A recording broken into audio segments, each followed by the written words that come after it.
Hello. Last year in one of our plays, we proved all over again, and all unknowing, I might add, one of the fast rules of show business. It's the public who makes the star. Well, we received so many wonderful letters from you about Jock Mahoney that we were delighted when we found what we think is the perfect play in which to present him again. There's only one person who can tell our story tonight, and that's the man to whom it happened, Ernie himself.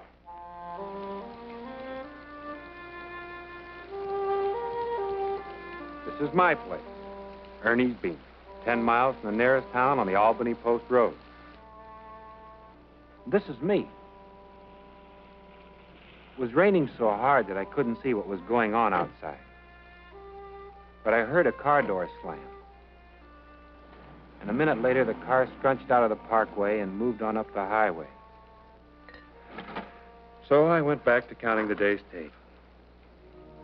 Since I'd been robbed a couple of months ago, I'd been putting the cash into the safe before I closed up. That is, if time allowed.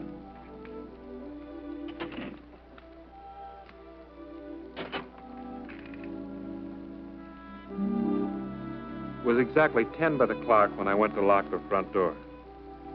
I saw a girl standing there in the rain. She looked like a drowned rat. She had her back to me and was staring toward the highway as though she were waiting for someone. When she found me looking at her, she brushed me off with a shrug and returned to her vigil. Look, I see pneumonia in your horoscope if you keep standing there. Look, sister, the sign on the door says I close at 10. And the next place is Flaherty's filling station. It's about a mile down the road, and he's closed too. Who are you waiting for?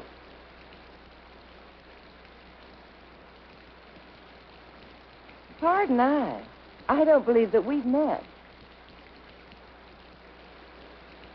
Pardon, Princess. Will you step in for your handout, or are you accustomed to curb service? She looked past me through the open door of the beanery and sniffed the odor of the coffee. And her regal bearing wilted ever so slightly. Well, I'm not really hungry, but maybe just a cup of coffee. She stepped past me daintily and walked to the shiny counter where she seated herself on a stool and waited with the utmost dignity for service. So I poured her a cup of coffee and waited for the dignity to wilt and the sob story to begin.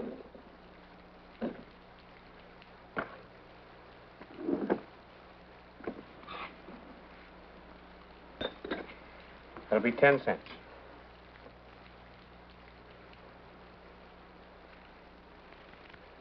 It's really very good. I knew if I was patient, I'd get the story. But I didn't. Instead, she reached into the depths of her battered bag and finally brought forth a coin purse.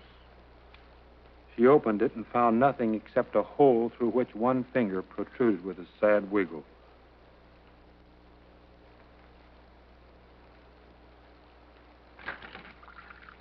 I turned back to the coffee urn and drew a cup for myself and waited for further developments to this all-too-familiar pantomime before me. She rummaged through her bag like a squirrel hunting nuts. And every once in a while, she picked up the coin purse, thrust her finger into it to observe how it emerged at the bottom. Never mind, it's on the house.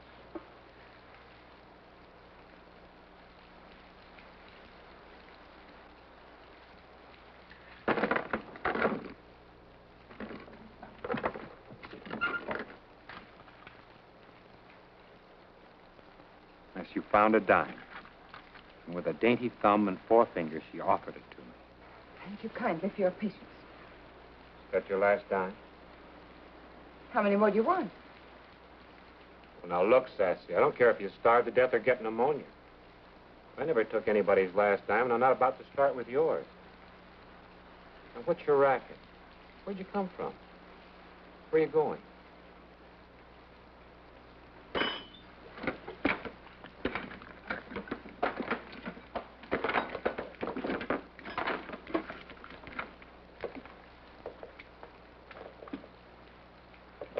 Hey, wait a minute. You got another cup of coffee coming.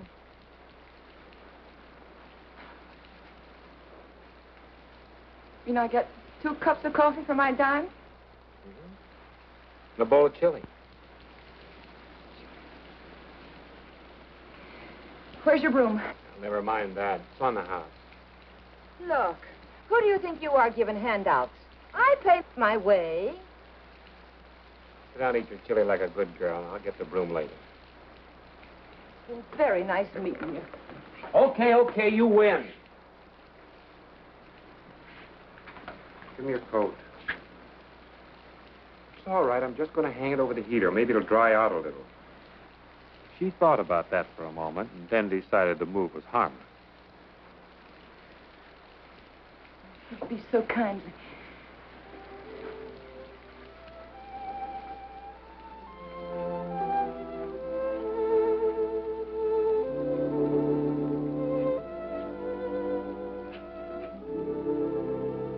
It was no trick at all to slip a $10 bill into the pocket of her coat.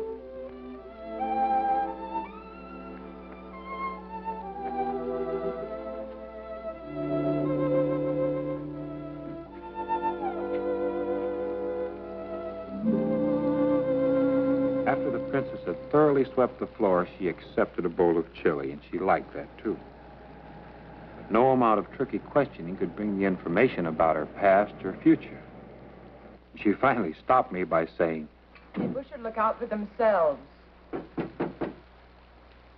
Well, it was Hobie Vermeer pounding on the front door as he always did around 11, as if he was trucking up in this direction. What took you so long? You know I'm closed.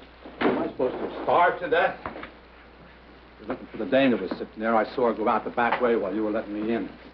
So the princess had taken her royal leave. Another handout, huh? Just drink your coffee. Better take a look in the till. You keep doing these fool things, Ernie. Remember what happened the time you opened up for the couple of bums because you felt sorry for them? They conked you on the head and cleaned out the till. Yeah, I remember. I tell you, you gotta quit picking up sparrows. You ain't God. You're all the time wanting to help somebody, but you don't want no help yourself. No, sir, it's beneath you. Look, you're out here all alone. You gotta remember that.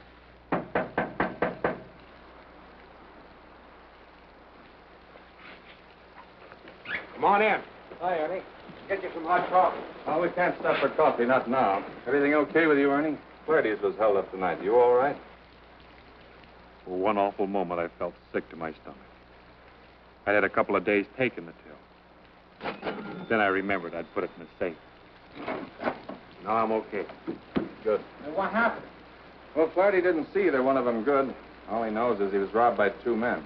We're combing the area, and we've set up roadblocks. You better keep your eyes open, Ernie. You independent guys living way out here, making money hand over fist, you're pushovers. See? Now you listen to me. I'm a free man, see? And I live in a free country. It's gotten so a free man can't live free anymore. It's time we decided to do something about it. I earned the money to buy this place. I run it. It's mine. Living where I want to live, doing what I want to do. Nobody's going to scare me out of keeping right on. Just like I am. Sure, that's all right. But you have to be stupid, too? Where's the half-apple pie and ice cream? Coming. Well, what I mean is, Ernie, you ought to move somebody in here with you. You need help.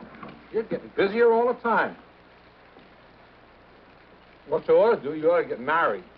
You know, women hear things. They lie awake nights hoping they'll hear something to make them scream. Or better yet, get a dog, a good dog. Yeah. Now, you take a dog. It don't talk back. It ain't always asking for money. It don't mind if you drag mud in the kitchen floor. And it isn't always bringing its in-laws in for a visit.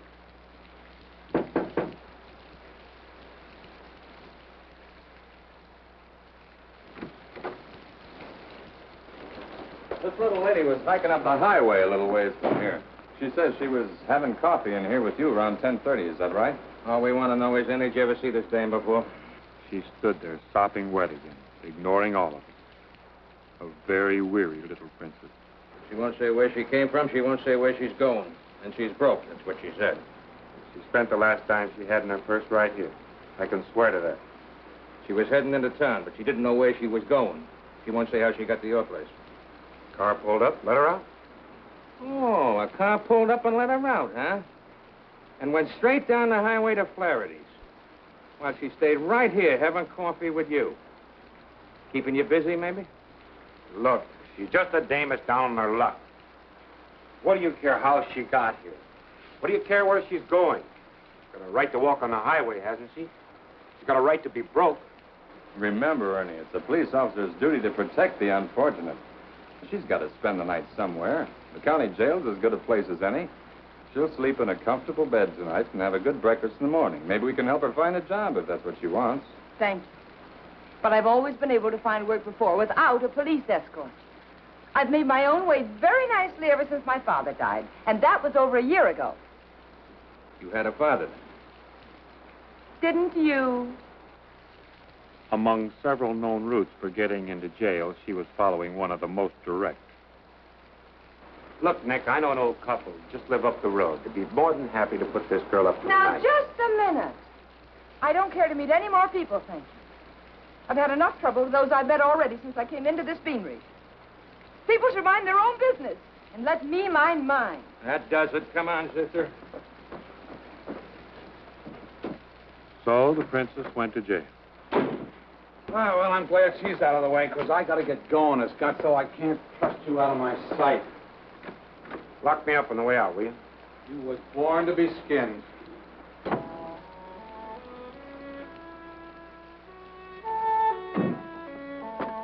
Yeah, a little loneliness felt good when I had the time to enjoy it. But not that night. Why hadn't I gone after her when she flew out the back door as Hobie came in the front? I knew why she'd left. She went out there to get her coat, found the $10. Then she decided to run before I changed my mind about letting her keep it. Ah, what difference does it make any? So I'm out $10. Yeah. But suppose them cops found the $10 on her and confiscated it. Of course, she lied about it. Yeah, it was my $10. I had something to say about it. Besides, it's a matter of principle. So I decided to go right down there and protect my principles. It was 12:15 in the morning when I reached the sheriff's office. That's in the county jail, you know. I'd never been inside the place before, and it startled me to find it booming with business. No one had told me that the jail served justice to citizens all night long. In this place, who'd have time to bother about my $10?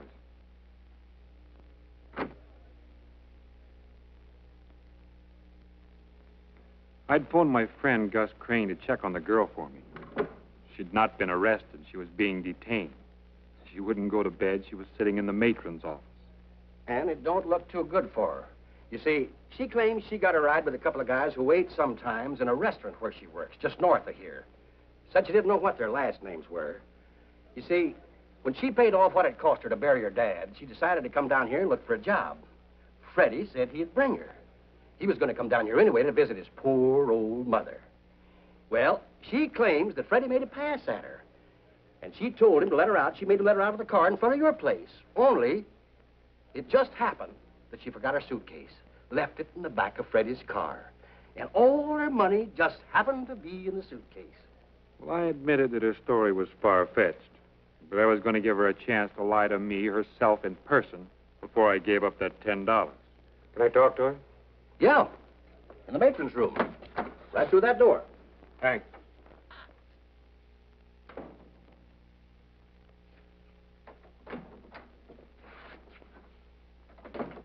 She didn't look so much like a drowned rat anymore. But if she was glad to see me, she didn't show it. Just sat there rigid and tidy, waiting for me to speak. I didn't know how to talk with a matron listening in. Didn't you know my place closed at 10? Said so right on the door.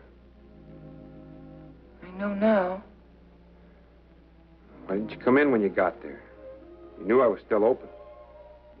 I was waiting for my suitcase.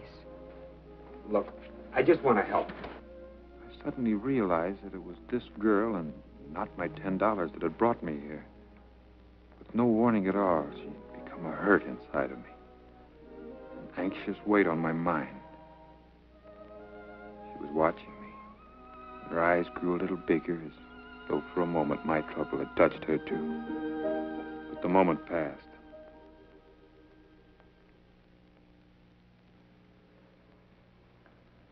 Mr. Ernie, when I was a kid, when my mother died, the neighbors wanted to help me. They wanted to put me in an orphan asylum. And then when my father got sick, I took care of him. I took care of him very well for years. And then one day the doctor came in and he said he wanted to help me, that my father should go to a sanitarium. Well, he went to the sanitarium, and 3 months later I buried him. And then Freddie here, he wants to help me. What does he do? He drives away with my suitcase in his car and all my money in it. The police are helping me, too, and they put me in jail. All my life, people wanted to help me, and all I've gotten out of it is more trouble. Well, no, thank you. From now on, I'm going to make my own trouble, and I'm going to get out of it my own self. Now, you, for instance, you say you want to help me. You probably want to help me get a job. Waiting table on your customers in your beanery, right? No, honest, I didn't even think about it. Bet you didn't.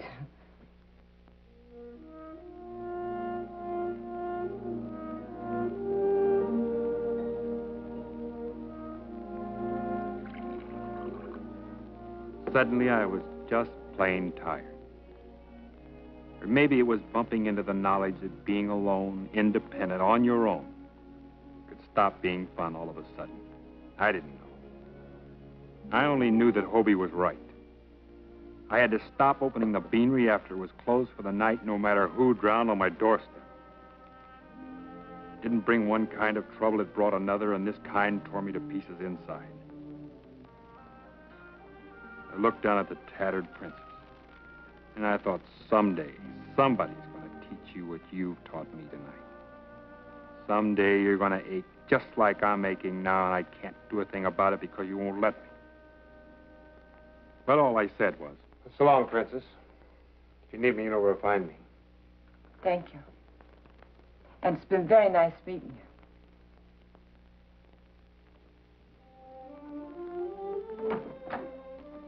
the hands of the clock were almost straight up before I had time to go to the safe to get the cash for the register. I opened the safe. It was empty. Empty. Now I got the picture. She ran when Hobie appeared because he hadn't been part of the plan. The plan had been to rob Flaherty's, leaving her here to keep my attention diverted until the crooks returned to rob me. People, she said, should look out for themselves. Wow. Boy, I must have been real dumb. Because, you know, I still didn't believe she was guilty. Man, what a crazy, mixed-up world. Now, you take that little chick. She looked honest, didn't she? Yeah. Boy, it sure goes to show you that you can't tell by how things look, can you? Well, then that means that you can't go by the way people act either, can you? Oh, you sure can't. Now, you take the time I gave a guy a lift down in the... No, wait a minute. They might be saying that they don't want help, even when they do, huh? That's right. You know what I should have done? What? I should have stayed right there with her last night, in jail, all night long. Well, you're crazy. That's what I'm going to do right now. I'm going to go find her. Well, you're nuts. The 4 o'clock shift will be here in a little while. The joint will be full of customers. Okay, you're a big boy. You take care of them. You can't let the joint fall apart. Huh. Fall apart. Anybody could take care of this place. I got in my truck and drove a couple of miles. Then I saw her. He was coming toward the beanery on the opposite side of the highway. She walked doggedly with her head held high.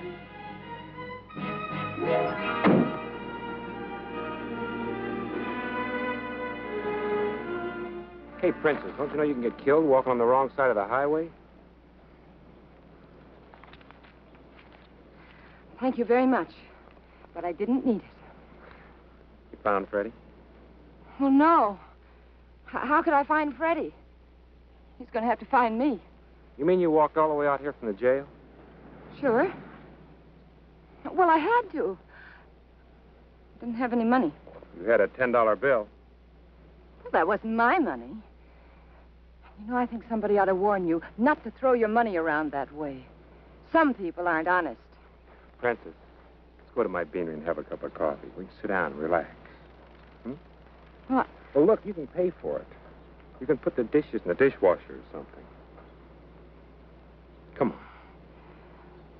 I believe I am a little tired. Good.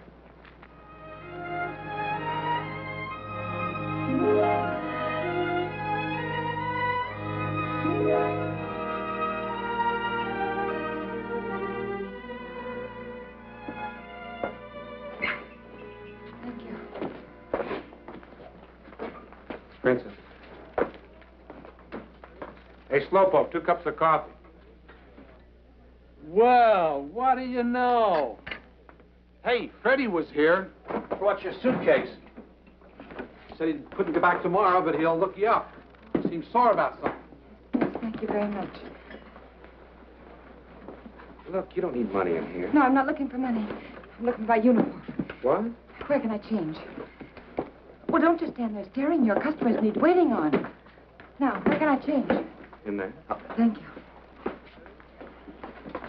Oh, Sergeant Hummerstein said to tell you that he'd be in tonight, that he's pretty busy today. And All he was right, saving all right. some apple pie. And that they picked up the men who robbed Flaherty's coming out of your place about 1 o'clock this morning. They robbed you, too. You gotta get a dog. Princess. Just one question. Why did you run out last night when Hobie came in?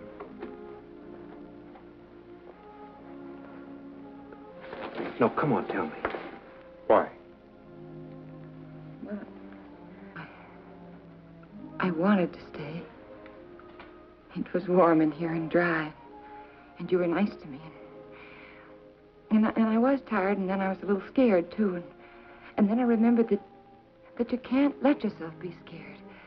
You've got to keep pretending you're not afraid of anything, see? And besides, I'm very particular about whom I meet. Princess, I wouldn't want to interfere with your plans. You understand that. But I do need help here, and if you're looking for a job, well, there's a lot of people here that can tell you about me. That is, references, I mean. Yeah. I'm a good cook, and I work hard, and I'm clean. Hey, which one of you is after this job? Well, you know, I really didn't have any idea that you were ever as busy as this. I mean, if you'd said to me last night, for instance, Amy, I need help, well, then I'd have felt different. Amy, is that your name? Imagine hiring a person and you don't even know their name. Oh, my goodness, you do need help. Well, folks, that's how I learned that although it can be fun to be independent, it can also be very empty. And the Lord God said, "It is not good that the man should be alone." And then he created Eve. Well, good night. See you next week.